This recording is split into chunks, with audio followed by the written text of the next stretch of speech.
is signing day for college football today, not National Signing Day. I guess that still comes sometime in February, but signing day nonetheless. Oklahoma State receiving commitments. Oklahoma right now has 17 of their 20 commitments for the 2018 class turned in with national letters of intent. Of those 17, I believe 7 of them are planning on coming to Oklahoma for the spring semester. It means they'll be involved in spring training. You'll get to see some of them in the spring game in April. First question is, signing day being in December, good thing or bad thing? It depends on where you sit. And the reality for me is that Oklahoma played an extra week because of championship weekend. Mm-hmm. They're also preparing for the college football playoff. So there's a lot going on if you're one of these 4 final teams, or even if you are one of the teams who is playing in a conference championship game. You may have lost out on a little bit of time and availability to meet with these players who you are expecting to send in their letters of intent on the December 20th, the day of early signing period opened.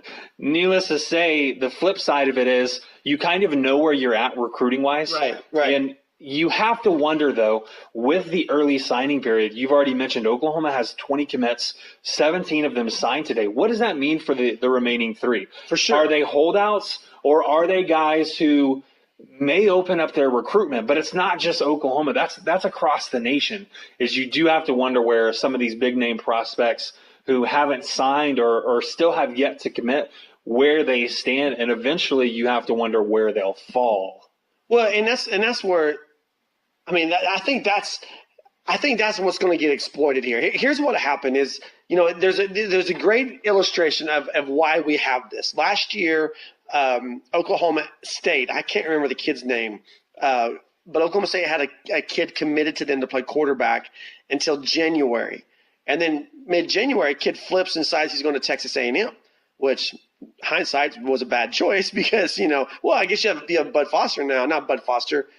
Help me out. The Florida State guy. How am I? Bud Foster is that? Jimbo Fisher. Thank you. Bud Foster is the defensive coordinator for Virginia Tech, if you guys didn't know that. But, he's got a better coach. He got an upgrade there. But it left Oklahoma State in the lurch. And here's the thing. If you're a program like Oklahoma State, and, some people are going to take this as a knock. It's not intended to be a knock, but it is what it is. If you're a program like Oklahoma State and you lose your quarterback 3 weeks before National Signing Day, you don't have very many options. You really don't. They went out and they got this kid who I believe was committed to Louisiana Tech. That's what you get. You get a 2 or 3 star guy that was committed to a smaller school, and now he wants to go to a bigger school, and Oklahoma State's his opportunity. That's what you get. If you're a school like Oklahoma, Texas A&M, and you lose your kid, then you pick on someone. You go and you cherry pick. And that's what A&M did. So those high-profile programs, Alabama, Oklahoma, the ones that are in the national championship hunt, the 4 that are there, Clemson, Oklahoma, Alabama, Georgia, it isn't going to affect them. You lose a kid in January and you're Oklahoma, well, you got about 12 kids you can call. You really do. If you're Oklahoma State and you lose a kid in January, then your list isn't as long.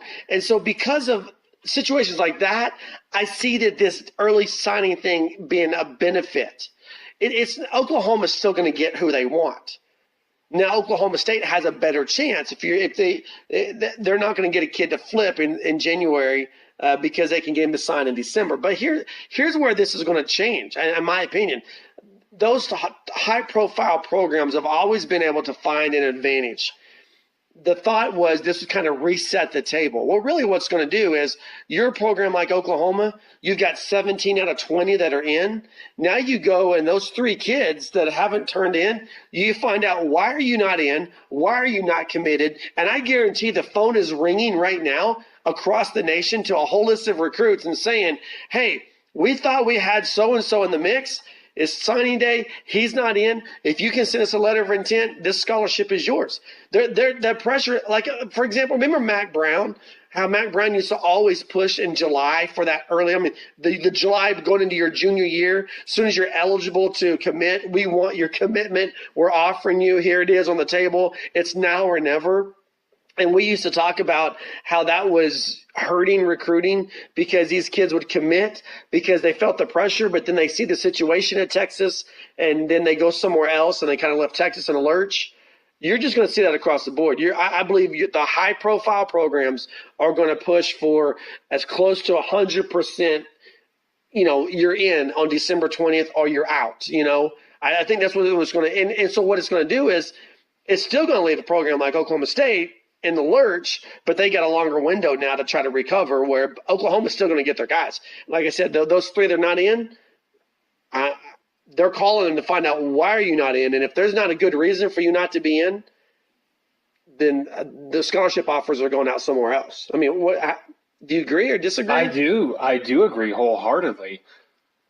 It's going to make the remainder of January or December, into January and up to the beginning of February, kind of a scramble situation, right, for not lower tier programs, but every single program across the nation. Why? Because you have an expectancy for who you're signing, which positions you're really hitting at. Let's take Oklahoma, since that's who we're talking about. It's clear to me that they made a very evident push to get offensive linemen as well as defensive players. Right. Those are the two biggest. Obviously, the defensive side of the ball is more than just one position, but then the offensive line, you see that as being really the majority of these recruits who have signed today come from either the defensive side of the ball or the offensive line. Well, what happens, as you're saying, when you didn't get that guy that you expected to? You didn't get that top-tier talent that you were hoping would anchor your recruiting class. Again, it's scramble mode. Who's going to get that player? We don't know. What can you do to ensure that he still comes to your university? That's up in the air. Will they even come to your university? There's no guarantee on any of that information. So again, yeah, I agree with you. I think it puts a lot of universities, a lot of programs, and a lot of coaches into a scramble mode, not necessarily to find a guy who's willing to jump ship from, say, a lower tier program because he has a lower star rating and move up the ladder, move up the chain into a bigger university with a little bit more prime time slots on TV. I don't necessarily think that's going on, but it is what can we do to disrupt these guys is got to be that first reaction. And the second reaction is, okay, it's time to start planning for a backup. We need plan B. Well, and these schools go into National Signing Day with plan B. I mean, you got to have – I mean, Lincoln Riley and his staff, and here's, you mentioned this, and I do believe there's some truth to it in that. Here's Lincoln Riley. He's just done the world tour, so to speak, with Baker Mayfield and all the guys on his staff and players that have won postseason awards. He's doing that. He's game planning for Georgia, and he's putting together a backup plan. You have to have a backup plan in place going into this, and I know that's what Oklahoma has. When you look at the 17 guys that are in, what stands out to you the most? I mean, you mentioned the linemen. I think what Bill Bedenbaugh is doing with this group of linemen that he has right now. We talk about, and not just Oklahoma fans agree with this. Most of the Midwestern media agrees with Oklahoma has the best offensive line in the country. Bill Bedenbaugh, I believe, is the best offensive line coach in the country. And then you look at this class is stacked with great offensive linemen, starting with a guy like Bray Walker here from Moore, Oklahoma. Well, I will tell you my initial reaction when you have a guy, as you mentioned, Bray Walker. Sure, he was downgraded from a 5-star to a 4-star very recently, but then you add another guy in the mix like Tremondo Moore. All of a sudden, I have these images in my head of Orlando Brown and Drew Samia signing as part of the same class and stepping in as freshmen, obviously sitting out a year, but stepping in as freshmen, redshirt freshmen, and having an impact on the game. We've seen how they've grown over their time at the position and in a starting role, being more featured. Obviously, the anchor of that offensive line is a guy like Orlando Brown. But again, you look at a Bray Walker, you look at the Tremondo Moore, and all of a sudden you're saying, can Oklahoma repeat what they've done with a guy like Orlando Brown with either of these two guys. And that's not to say nobody else is capable of reaching or developing into one of the top players in the country at the position. But we're looking at those two guys because they're the headliners along that offensive line when you're bringing in these two this new crop of recruits, not just two guys, but an entire new crop. Those are two big names that everybody's been focusing on. Yeah, and also in that, flip side of the ball, you got Ron Tatum, who was one time a defensive commitment for Texas, and now he had swapped over to come to Oklahoma. He sends in his letter of intent today. By the way, I was wrong. I really thought Casey Thompson would flip and come back to Oklahoma, but he didn't do that. He sent in his letter for the University of Texas. I really thought he was coming to Oklahoma. Yeah, but I'm a little bit miffed by that just because it doesn't make sense to me. But hey, but think about this. We're jumping ship here, and we're changing the subject because we got to talk. It's your top rival, so you got to talk about him. There's already discussions amongst the Texas fan base, and I think for one part about that is amongst the coaching staff. When you look at this Texas program, they're going to go into their bowl game. I think they've got a favorable matchup with Missouri, but they are very unsettled at quarterback. And now you've got Cameron Rising coming in with that class. You've got Casey Thompson coming in with that class. There's already the talk about starting one of those two guys next year. That would be like the third year in a row Texas starts a true freshman at quarterback. How is that good? How is that good for your program? And that's what amazes me. I mean, I look, if I'm Casey Thompson, I think, okay, I've got a chance to play, right? Mm-hmm. But then I'm also thinking, if I'm another coach, and maybe Oklahoma just didn't want him. They didn't want him bad enough. But if I'm Lincoln Riley, I'm looking at Casey Thompson. I'm thinking, okay, yeah, you can go to Austin and you'll be ready to play immediately, possibly. But there's no commitment. Show me the commitment that Texas has had to the quarterback position. Some of that was Charlie Strong, and now here comes the new guy, and he's right on board with that same trend. And so you're going to go your third year in a row starting a true freshman quarterback. If you're a recruit, is that good news or bad news for you when you're looking at going to a place? I mean, Tom Herman is the quarterback guru, but I mean, Amani Foreman's dad was very vocal. Some other people were very vocal about him not doing what the offense, what they expected him to do. If they go back to a freshman quarterback again next year, good or bad for this program? I don't know that it's good or bad. And I'm going to take this stance that you have to put the player who is capable of delivering victory onto the field, regardless of age, regardless of what position they're playing, their command of the offense. You've got to. When you want to look at Casey Thompson specifically, I was shocked just as much as you were, because I thought he would flip back as well, knowing who – I mean, you've got a guy like Cameron Rising coming in that you've got to compete with, who, if he is what everybody says he is and it translates to the collegiate level, he could start at all 4 years. Well, for 3.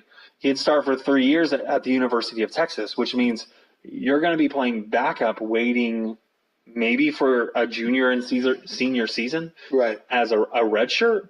I just don't know that a lot of kids are wanting to do that. That opportunity, as you said, is there. But to answer the question, is it a good or a bad thing? I can't answer that with it's absolutely this or it's absolutely the other, because I don't see it in those terms. Yeah, but what I look at is fan bases make fun of other fan bases. That's just part of the rivalry, right? Right. And over the last almost a decade, the battle cry, the reason why Oklahoma fans have so much fun with Texas fans is because the battle cry has become, we'll wait till next year, right? Just wait till next year. Right. And that was the battle cry this year. Oklahoma wins in the Cotton Bowl, but hey, Texas fans, we have Tom Herman, and look what we're building. Wait until next year. So to me, that if you go with a true freshman quarterback, that guarantees that the battle cry lasts for 2 more seasons. It'll be there for the 2018 season, and it'll be there for the 2019 season. Because here's what you're doing. You're there right now. You're saying, hey, wait till next year. Wait till next year. We got a big recruiting class. Well, that means all those guys are going to be younger guys. They're going to be true freshmen or whatever. So after they lose in the Cotton Bowl next year, what are you going to hear? Wait till next year. And it just, I don't know. You're right. At some point, you've got to get settled at a quarterback. I'm just shocked that a guy like Tom Herman has not been able to make it work. I feel like when you look back at his track record, yes, he had great success. I mean, going all the way back to an assistant coach, becoming a head coach at Houston, he had great success with quarterbacks on the collegiate level, but quarterbacks who were a particular mold of quarterback. You know what I'm saying? I don't think he can. I think he's a one-trick pony. What Tom Herman has proven to me this year is that he cannot adapt his offense to his quarterback. He has to have that style of quarterback.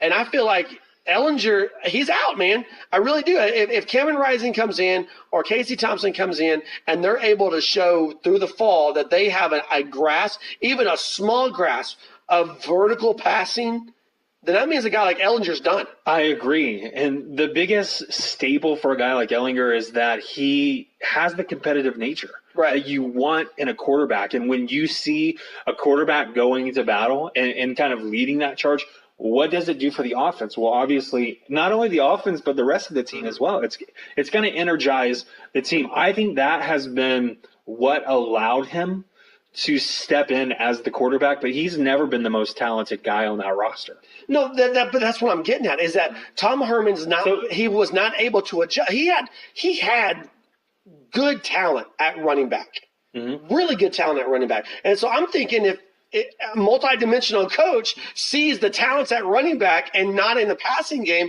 I'm changing and I'm going to a ground and pound offense and not a vertical offense. Well, what he did was he went to a ground and pound offense, but his quarterback was still the focal point. And a guy like Chris Warren, who was just seldom used. I mean, I feel like Warren is an NFL type back. Matt, I don't want to give anyone excuses. And I'm not offering up any excuses to Texas. But what I want to know is how much does the offensive line, the injuries, the recomposing that offensive line, how much does it play into that? Number one. And two, are we going to give Tom Herman a pass because he's playing with players who aren't his own recruits? I don't think at the University of Texas you get a pass. Huh? And I really don't. I think at the University of Houston you get a pass. I think at a lower tier. But, I mean, you talk to any Texas fan, and again, we're talking about a program that's not been relevant in almost a decade in the Big 12. Nationally, they've not been relevant since 2009. Which is odd to me because they always have – typically they have the best recruiting class in the Big 12. And next year they'll be preseason top 25 just like they were this year. You talk to Joe Texas fan, and they're going to tell you that they are the most important program in the Big 12. Mm-hmm. That no one else matters other than Texas. And if you don't have Texas, then the Big 12 falls apart. They're going to tell you all of that, right? Mm-hmm. Would you like to know where Texas ranks this year? But what I'm saying, they're top 10, I guarantee you. They're top 5. Okay, they're top 3. But the point I'm making is, so when you're signing top 3 recruiting classes, and your fan base believes every year that they are the front runners in the Big 12, and every year the media and the coaches just give you that token role in the top 25, whether you deserve it or not, you don't get a free pass. There's no such thing as a free pass. Are you telling me Lincoln Riley falls on his face this year at the University of Oklahoma? No. It's a different story for Lincoln Riley. It's not. Lincoln Riley has had the ability to interact with his recruits. He's the one who's actually out on the recruiting trail, recruiting to the University of Oklahoma over the past 3 years. But the point is, he could say, "This is my first year. We're just getting adjusted to me and my system. I was here, but I was here under Bob Stoops." I'm just saying there are no at this level. There are no free passes. And what I'm concerned about, by the way, we're talking about Texas way, way more than I ever thought we would. But what I'm concerned about, if I'm a Texas fan, is I'm concerned that he did not show the ability to adapt his offense to the strengths. I mean, he proved that he has to have that guy, that quarterback, that style. And if he doesn't have that style, he has no adaptability. I would agree. So, all right, let's jump back to Oklahoma's recruiting class, Sooner Nation podcast. He's Rich, and I'm Matt. Thanks for joining us, and whether you catch us on TalkShoe, whether you catch us on Facebook Live or on iTunes. What are you laughing at? Just the conversation. Anyway, good. Okay, so Oklahoma's 17 guys that are in. The Sooners did get their quarterback and Tanner Mordecai out of Waco, Texas, by the way, which kind of shows you. I love the fact, you got Baker Mayfield out of Austin, Texas. Now you got Tanner Mordecai coming in out of Waco, Texas. I mean, that's understandable for Waco. Well, I think it's understandable for Austin based on what Texas has done or has failed to do over the last couple of years. But Tanner Mordecai jumps in there, homegrown guy. Huh? Tanner. Not Tater. Enunciate. I'm teasing you. Hey, aren't you the one that goes back to a conversation for you guys who are tuning in. Facebook Live, for those of you who will listen later, that's an inside joke. I apologize for bringing it to the table. Yeah, because what word did you make a 2-syllable word? Tater? No. Tater tot. No, earlier today, we were just in an off-the-air conversation. Yeah, champ, you made it a 2-syllable word. Okay, go ahead and just explain to everybody. Anyway, so, but you got guys like, Patrick Fields, homegrown talent, and the guy out of Midwest City, Jalen Redmond. This is a good class. And I mean, this is – if Oklahoma, I believe that they're going to close it out with at least 3 more signees, whether they're the guys that are committed or they're somebody else. Oklahoma's going to end up with the top 10 class, in my opinion, as well. They currently rank there if all guys sign that are expected to. But who stands out to you when you look at these 17 names that are in? I've mentioned a couple of them. There's one guy I didn't mention that I'll bring out here if you don't mention him. But when you look at the 17, you made the post at Heartland Sports. You've got them broken down by stars. Who stands out to you in this class that you think, okay, this is the guy that I'm looking at maybe playing a role at some time in the very near future with this team? Yeah, I'm going to go with more of a surprise pick. I don't want to pick someone obvious because we can look at who's graduating. We can look at who's moving on to the next level early as well and say, well, obviously there's a hole to fill. Like I said, I'm going to go with a little bit of that, but also at the same time, I'm going to go with a little bit of a surprise because you just mentioned his name, and it is Jalen Redmond. Okay. I don't know that he can be an Obo Okoronkwo, but he has that potential. Coming off the edge, being a pass rusher and being an elite pass rusher. Kid's a 4-star recruit right now. We know that he's got the athleticism. We know he's got the size. We know he's got the talent. It's always the question of how does that translate and what kind of work are they willing to put in? Because typically coming from the high school level, you're the best player on the field, regardless of where you're playing. Mm-hmm. My understanding of Jalen Redmond is not only is he playing that defensive end, he could transition, be that tweener guy. Again, that comparison to an Okoronkwo, very recent comparison. But if I'm not mistaken, did Jalen Redmond play running back as well? I don't think so. I could be wrong. Maybe he did. He did.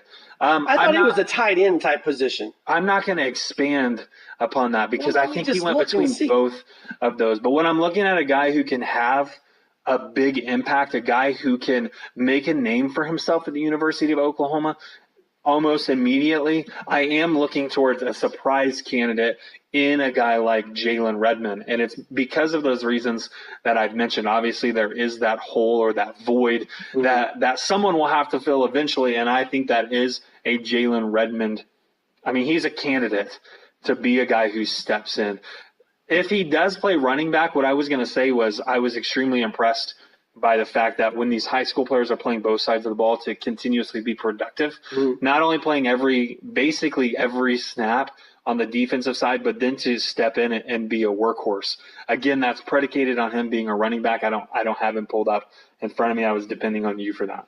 Yeah, sorry, I didn't. I mean, Jalen Redmond is definitely going to be a defensive guy. Yeah, for sure. At this level, but I thought he was I only looked at him on defensive stuff, but I think he was. I want to say he was like a tight end or something, but we can get back on that. The guy that I'm looking at is a running back in this class is T.J. Pledger, and that's the guy that I feel like you've got a good stable of backs, a surprising stable of backs, but it's a stable of backs that Rodney Anderson.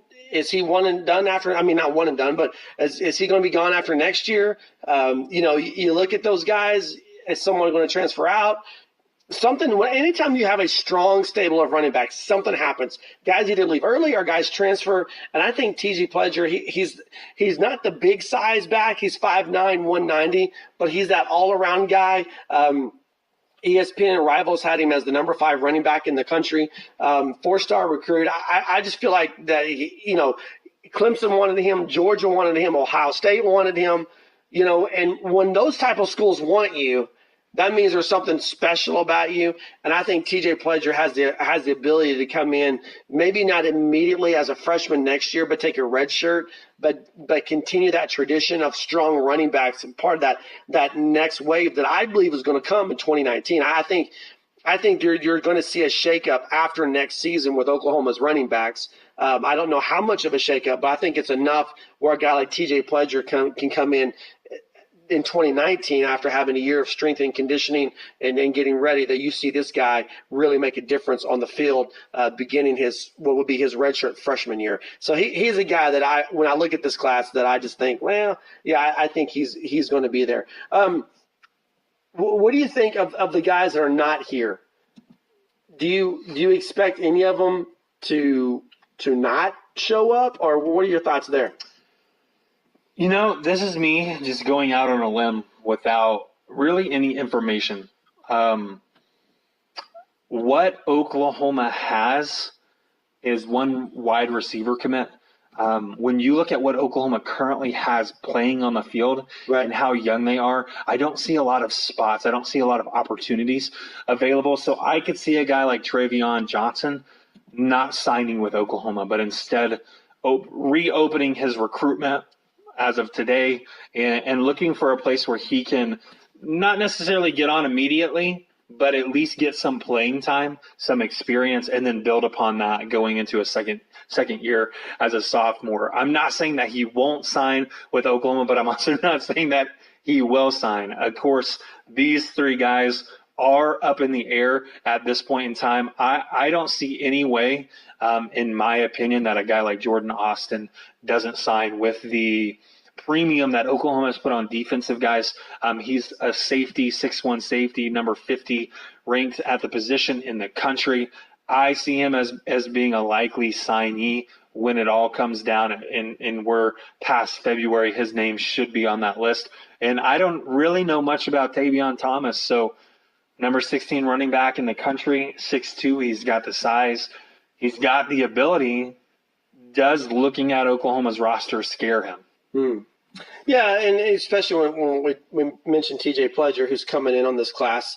Okay, you're younger than me, so technology is more influential on you than it was on me because I'm old. Right? I get that. But what Oklahoma did today with having former guys like Adrian Peterson, Kenny Stills come in and announce these recruits as they signed, the digital media that they use today. I mean, in your opinion, how big of an impact does that have on a kid's recruiting? I always say this. I didn't think the brand was a big deal until my son was in the recruiting process. And the first time he got recruited by a Nike school, he was like, dude, it's a Nike school. I'm there, and that actually played a role with who he signed with. To me, that didn't matter to me. When I was a player and I was being recruited, it didn't matter to me. When I was a coach on the high school level, I didn't care about the brand, but these kids do. But now you've got, not only do you have the Nike brand, you got the Jumpman logo on the stuff, but you got like Kenny Stills, Adrian Peterson announcing your arrival. How big is that? I think Oklahoma basically has the trifecta for recruiting right now. They're a college football playoff team, one of the Final Four. They are part of the Jumpman brand at this point in time. While those uniforms have yet to be rolled out, it's well known, it's public information. And then you add to it the fact that you've talked about branding and now the names.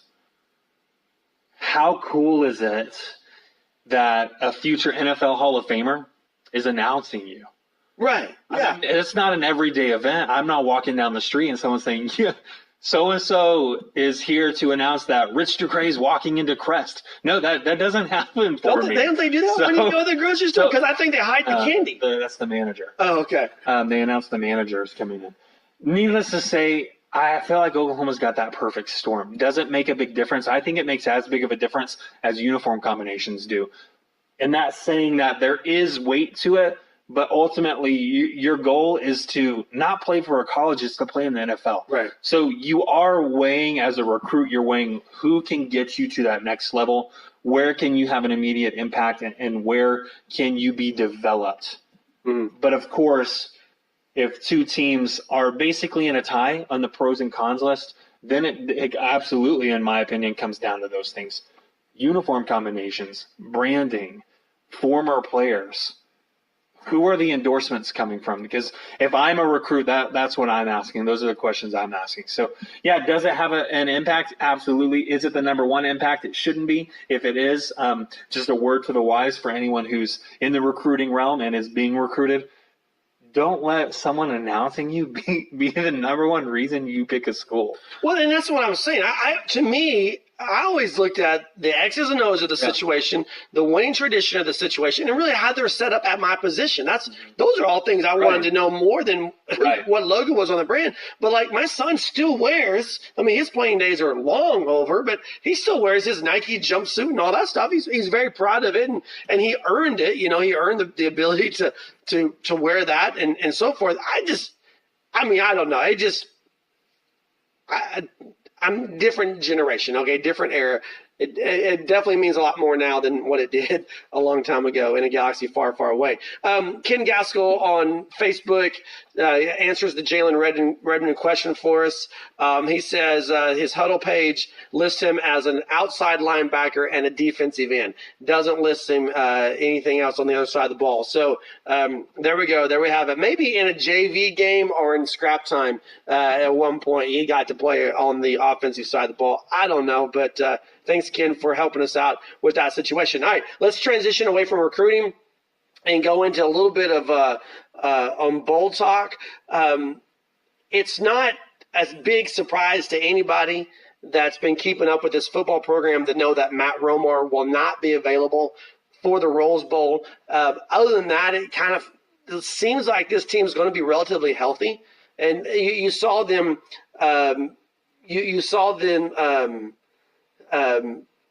sorry, I was just reading a tweet about how the recruits are now texting that picture of their national letters of intent instead of using fax machines. Anyway, you can scan with the camera. Yeah, for sure. Yeah, and the tweet says bad news for machine companies. OU football ain't using one anymore. Recruits now text pictures of their national letters of intent. That's from Soonerscoop.com, our rivals friends. But anyway, Oklahoma was getting healthy as the season was winding down, offensively and defensively. But when you look at Georgia and you look at what they're going to bring offensively with this running back attack, does it matter to you? I mean, the Sooners haven't had Matt Romar since like week 3. When you look at that, do you think, oh, same old, or do you think, dang, I really wish we would have had him? I do wish we would have had him because Matt Romar at the beginning of the season expressed this idea that the defensive scheme they were employing allowed him to really open up his game and do what he's good at. We saw how disruptive he was early on in the season, and we saw that he could have been the face of the defensive line. Now, granted, without Matt Romar, some of these other players have had to grow up just a little bit. And I'm specifically looking at Devonta Lampton because he was a guy who initially – we weren't talking about, obviously, him not playing and then stepping in and filling that void became a name that a lot of people started to recognize. I wouldn't say that he was a household name, but he has the ability to step in and do what Matt Romar did. The question is, will he do it? And again, I look at Matt Romar and how disruptive he was, knowing that he forced essentially a running back to attempt to go around him, which never worked out exactly how a running back would have wanted that to. But he also put pressure on the quarterback up the middle, which then helped out guys like Okoronkwo, and we saw a lot of success because those guys were working in tandem. So, needless to say, do I wish we had Matt Romar? Absolutely. The unfortunate case is that is not going to happen as Oklahoma prepares and then plays Georgia in the Rose Bowl. So they're going to have to work with what they've got. Do they have the ability to stop the run? I don't know, Matt. I still don't know at this point in time. And that isn't buying into the media saying Oklahoma hasn't played defense and their defense has been questionable. It's based upon the product that I've seen on the field, where a group like Tulane comes in, scores 2 rushing touchdowns, long runs up front. Is that going to be the case in the adjustments? Go back to West Virginia, and what's West Virginia doing? Right. And that's – well, I want to talk about the Big 12 bowl schedule today because we haven't had a chance to get into that. But, West Virginia has no offense left. By the way, Will Greer coming back, big news for West Virginia because he'll be – this year I think it was Baker Mayfield and Mason Rudolph, the top 2 quarterbacks in the Big 12.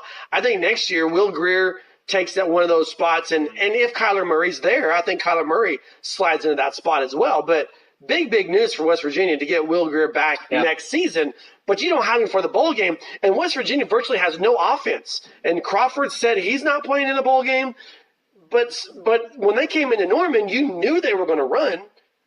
And they still had a lot of success running on this Oklahoma football team. I do think schematics mean a lot, and I think when you don't have to worry about the multifaceted spread offense, then you can. It's easier to stop if you have the personnel. It's easier to stop a traditional running attack, line up in the I formation, so forth, than it is to stop a running attack when you're spread thin.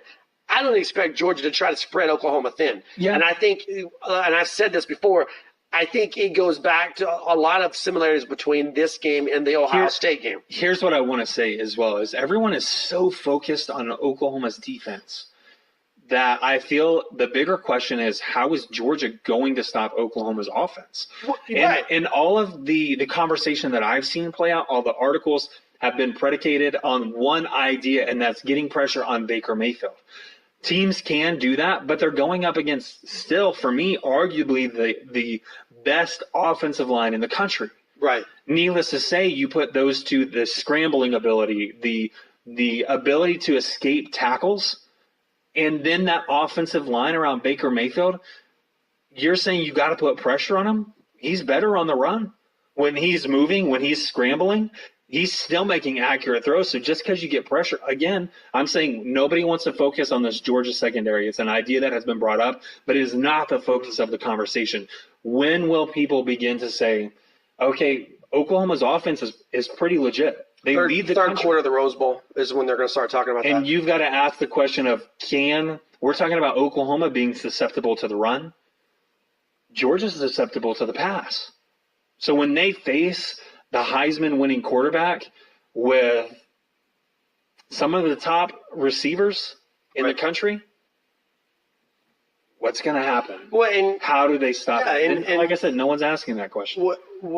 What you mentioned and what's true about this situation is not only about pressure on Baker Mayfield, but who's the best quarterback in the nation under pressure? Lamar Jackson. And that's just the point is bring the pressure because he's going to eat you up because you mentioned that the talent at receiver. Yeah. When you bring there's design plays. You can run screens off of that too. But the thing is, when you're bringing pressure, you can run a screen. But what I think of when I have the talent level that OU has across the board, and I've said this. I've said it on our podcast. I said it on the radio that I do. What Oklahoma is able to do with one personnel group is incredible. You can go. That's where you can get in trouble. You can go 5 wide. You can go I formation. You can go pistol. You can go diamond. You can do whatever you want to without changing personnel out. You can even throw the wildcat in there. For sure, and we've seen them do that, which I'm not in favor of, but we've seen them do that. But the point is, when you got a personnel group as diverse and as a talented as what Oklahoma has, when you bring extra pressure, depending on how much pressure you bring, you leave people one-on-one situations. You know what I'm saying? Uh-huh. So who's the one-on-one matchup that if you're the Georgia secondary of Oklahoma's weapons, who do you feel like you're going to – who's that one-on-one matchup when you look at these guys and say, oh, we can beat him one-on-one, we've got this? Is it Mark Andrews? Is it CeeDee Lamb? I mean, is it Dimitri Flowers coming out of the backfield? Is it Jeff Badette? I mean, who is your one-on-one matchup that you feel confident that you're going to win? Because I promise you bring pressure, and Baker Mayfield's going to find that matchup.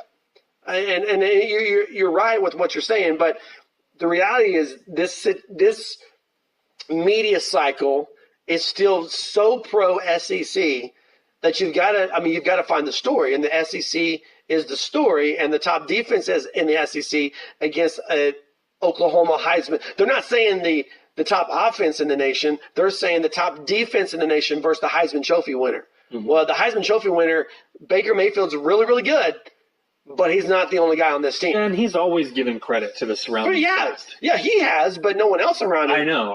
No one else is covering this and that's outside the state of Oklahoma. Typical. Right. So, okay, real fast, jumping back. I hate to jump back because we need to go forward when you talk about Trae Young, but Bob Prisbillo tweets, while we're recording this, Lincoln Riley's having his National Signing Day press conference. Bob Prisbillo tweets that there's no surprises, says Lincoln Riley. Oklahoma is able to get everyone they expected to sign. So what does that mean? You got three guys missing. I don't know how you look into that. Yeah, you as a coach for the University of Oklahoma, they were able to make contact twice between the Big 12 championship game and signing day today. So I feel like through those conversations, whether those were in-home visits, whether those were phone calls, whatever that may have looked like, obviously you put a precedent on the most pressing positions where you absolutely have to sign players. And the rest kind of fall by the wayside, which is why, again, I think we saw more signees coming from the defensive side of the ball, more signees from the offensive line than anywhere else of this 17 current signees. So needless to say, we don't know what the scholarship situation is, who's leaving, who's not, what's available, what will be available. So him saying that, I think these were the guys that we were confident in, who gave us their word, or it was a handshake deal when we met with them or had that phone conversation with them. The other three who currently haven't signed maybe didn't have that confidence level in them, but it also could mean that they said, hey, we just don't have the scholarship availability. Over the past 2 weeks. I don't know that. I don't know. I don't know what the case is. I don't either. So I'm just saying you got the 17 and you're happy about it. And you got to be happy, but you can't say, oh, we really wish we had 20. Dang it, we got the 17, but we really needed those three. You can't say that. You could say something of, we're glad we've got the 17 that we've signed. Yeah. But there's also room for growing. Oh yeah, and there's no way. So you could say that, but to just end it. Right there are some suspicions that are raised. Yeah, I don't think there's any way that this is where the class ends. I don't think there's any way. No surprises. Does that mean the three are? Well, maybe the three said, we're not ready to sign yet. It's not time yet, but we're signing. It's just not time. But I'm telling those kids, fine, take your time, but we got to fill this spot, and so we will be talking to.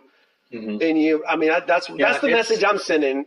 But whatever. All right, Big 12 bowl season starts this Saturday with Texas Tech, South Florida. It's cryptic. What? I'm just looking at that tweet. That's cryptic. Oh, I don't know how to. I look at initially when the bowl schedule came out, I looked at these matchups and I thought, okay, West Virginia is the one for sure loser.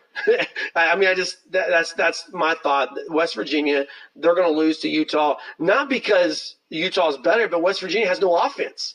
There's no offense for West Virginia, and you can't. It's hard to beat a team, even though Utah's 6-6. It's hard to beat a team when you don't have an offense. Oh, I picked West Virginia. Did you? Well, yes, I'll gain a point on you in our pick'em contest there. But Texas Tech, South Florida, so well. Utah, West Virginia, Kansas State at UCLA, Kansas State against UCLA, Texas, Missouri, Virginia Tech, Oklahoma State is incredibly enticing to me.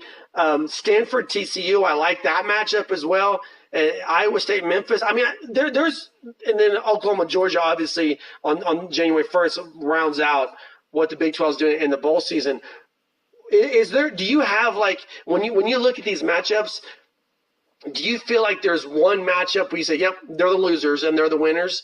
And do you feel like there's a one or two matchups where you think Big 12 definitely has the advantage here? I mean, what are your thoughts when you're going to cheat over my screen? You weren't paying attention when I was reading you the matchups, were you? I was, but I can't. I'm not going to remember all those. Gotcha. You're throwing me a list of. So what you're telling me is you've not looked at the. Teams. I mean, you've done your bowl pick'em, but we're apologizing to our Facebook Live. My bad. I did not know that was going to go off. But anyway, you're telling you did your bowl pick'em matchup picks, but you didn't really look.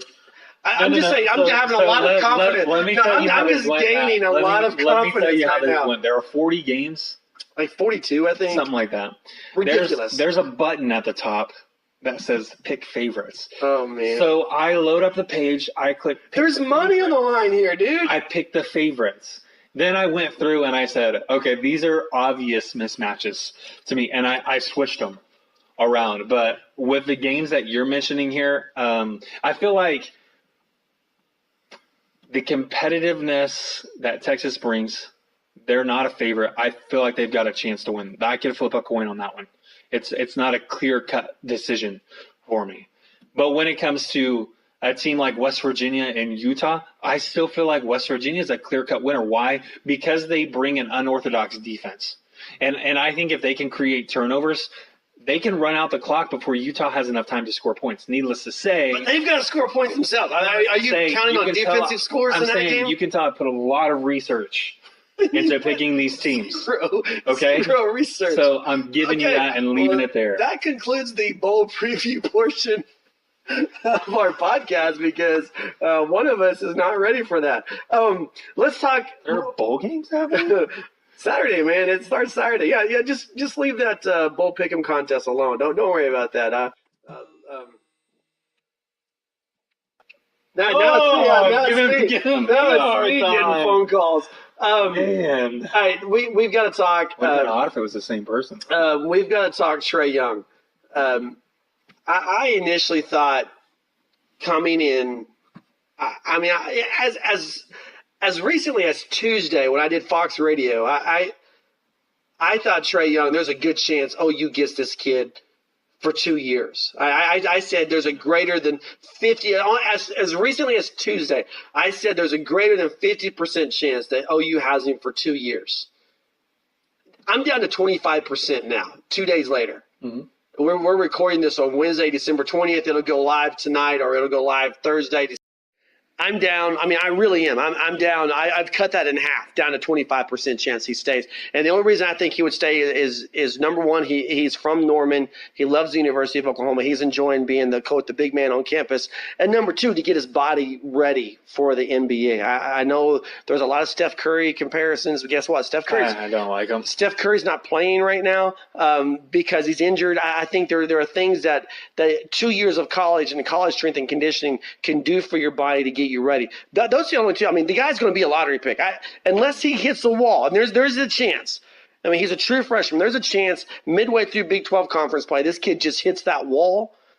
And then I think if we see that happen, then he's back. But he continues his trend. I mean, 22 assists. And some of them were kind of cherry-picking type assists, gimme easy things. But still, 22. He's leading the nation. He's averaging a double-double. He's leading the nation in scoring. He's one of the top guys in the nation in assists. I don't know. He is the top guy in assists. But okay, based off 22 on Tuesday night. I mean, that boosted him up there. Yeah, but before that, he was averaging 8.8. It didn't matter. I mean, I'm just saying, when you get 22 in one night, when you're averaging 8.8 and you drop 22, like if you're averaging 8.8 and you drop 10, that's one thing. I think that's going to increase your average a little bit. But if you're averaging 8.8 and you drop 22, that you're going to see your average take a big jump. It should have jumped up by approximately 1.5 to 2, because we've played 10 games at this point. Right. So 22, I mean, you divide that by 10, you're looking at approximately 2, like I said. per game. Average, that is. Needless to say, do you have a question for me, or can I? Well, no, keep talking. I'm just curious on Trae Young because, like I said, I've changed my opinion of him staying is changing. I can tell every you, day. There are some measurables when it comes to the combine, when it comes to the NBA draft, when people are actually evaluating a guy like Trae Young, there are some measurables where they will say he's not up to snuff. Mm-hmm. But that mostly comes in breakaway speed. It comes in the ability to just explode with the ball in his hands. Trae Young doesn't have that, but what he does have is an elite basketball IQ. Right. He has elite court vision. And 3, he has the ability, not only is he creating for himself, he's creating for other players, but he also can shoot from anywhere on the floor. And those are things that NBA teams are looking for at this point in time. Will those measurables hurt him? Most likely. Would they be justified in hurting him? I've never been a fan of measurables because all that is to me is a number on a piece of paper. Mm-hmm. It says what's your projection, what's your ceiling in a measurable form. Whereas, Greg Oden, one of the best players of that draft, never played a game. Well, he never made a name for himself playing games because of some unbeknownst injuries. We can go all the way back to Michael Jordan's era when Jordan was drafted in 84. 84? 84. Is that right? I think it's right. But needless to say, we'll have our buddy Ken Gassel get on that. I'm saying we see players who are taken high up in the draft that just don't pan out. And that happens each and every year. So when I'm looking at a guy like Trae Young, and it's all based on measurables, they're taken so high because of their measurables.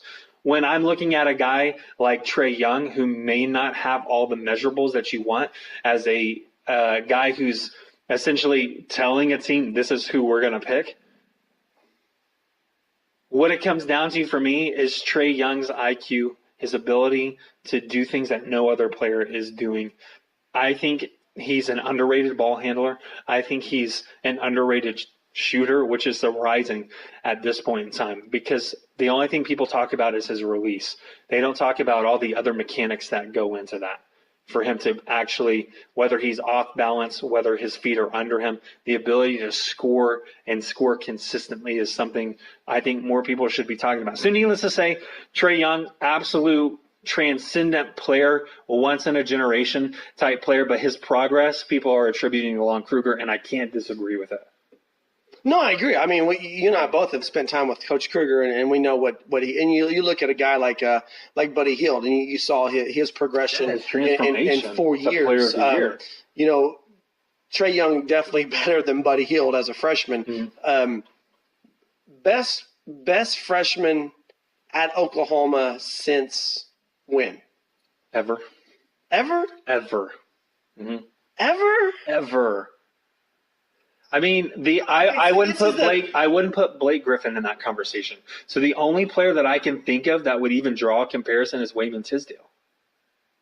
Well, yeah, so I could go with the Wayman. Alvin Adams, which I know I'm old.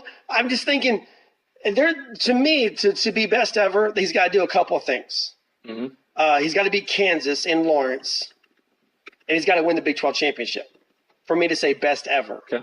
Honestly, Buddy never won the Big 12 championship. And, of course, there's no comparison him as a freshman and Trae Young as a freshman. Blake, I don't think, beat Kansas in Lawrence, and I know that he didn't win the Big 12 championship.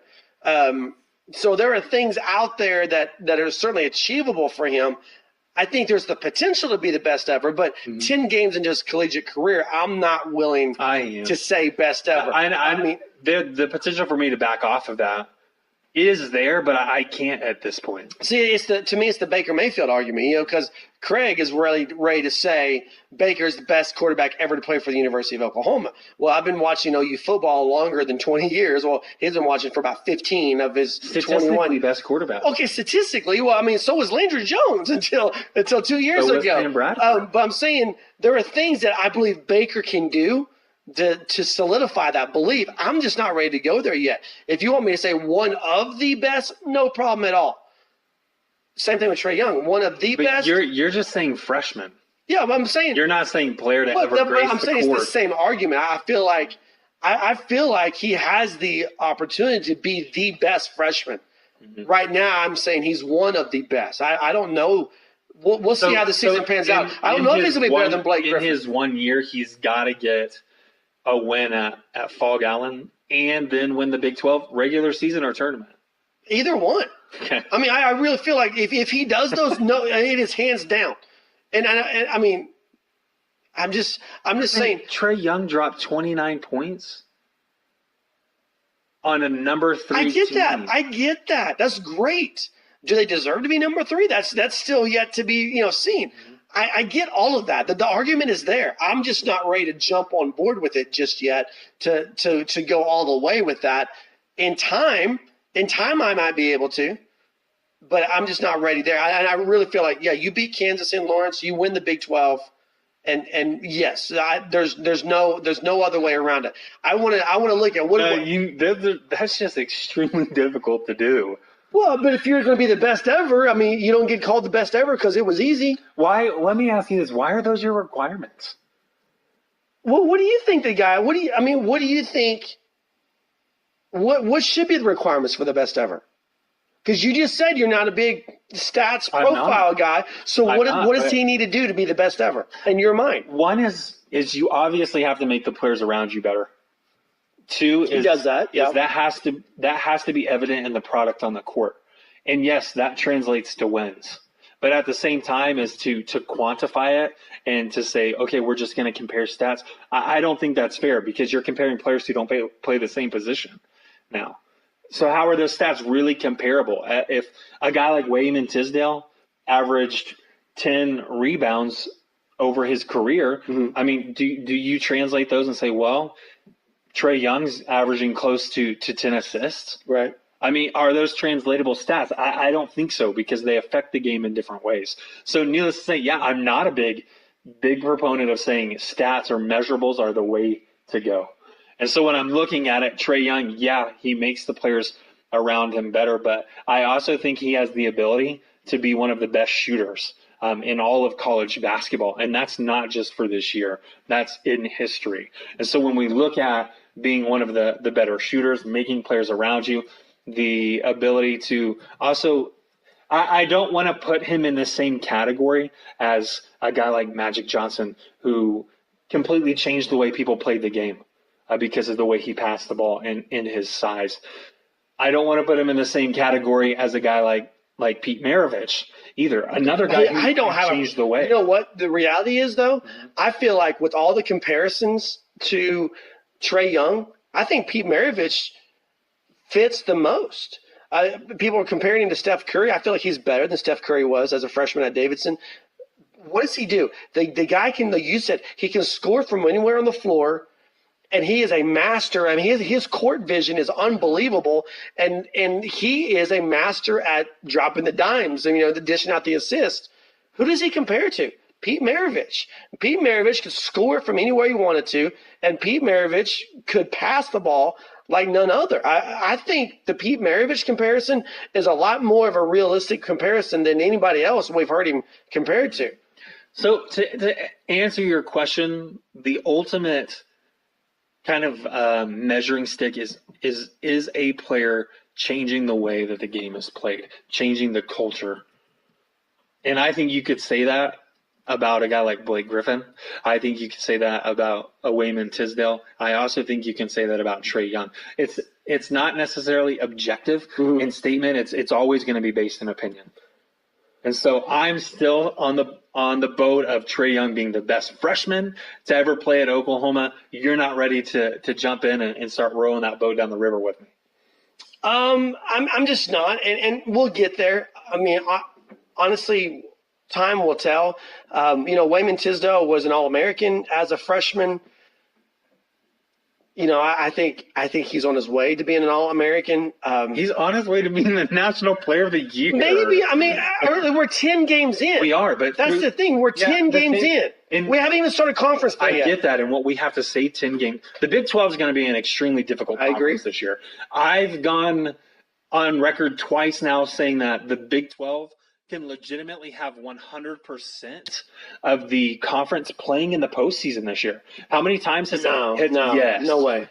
Matt, look at TCU. Look at Texas Tech. These are teams that are all of a sudden in the top 25 who traditionally have been terrible. Terrible, Isaiah. I am telling you right now, there's no way all 10 Big 12 teams. 70%? I can go 70, but there's no way you're getting 100. I'm willing to bet you right now. 60% is a sure thing to me. Like if the Big 12, if you're making a wager, 100%, I would say every single time 6 teams make the postseason. I feel like you're putting a lot out there, and we haven't even gotten to conference play yet. We haven't. You're right. I mean, what is a team like? I mean, Oklahoma State. Here's a good example. Oklahoma State, they've been better than expected, but they haven't played conference play yet. Postseason team. I don't know. I mean, what's Oklahoma State going to do once conference play starts? I think Texas Tech. I think they're decent. I'm impressed with what TCU's done. Kansas State's not super great. I mean, I just feel like there's a lot out there still to be. I think we can revisit this in a month, and we'll have a better understanding. I'm just not. I'm super impressed with Trae Young. I'm going to see him in person Friday night. Okay, super excited that he plays for Oklahoma. I think through 10 games, best player in the nation. I'm just not ready to put the stamp on those and say, this is where we are right now, and it's going to stay this way. I feel like that's jumping the gun. At least we're on the same page, because I was saying if the season ends today, Trae Young's the player of the year. You just said that as well. We're good. All right. Hey, he's Rich. I'm Matt, Sooner Nation Podcast. Thanks for tuning in. Next week, we'll do the Rose Bowl preview, Oklahoma, Georgia Bulldogs. Have a very Merry Christmas, everybody. Thanks for everyone who checked out with us online, listened to us, various recording methods. You guys have a great Christmas. Boomer Sooner. We'll talk to you soon.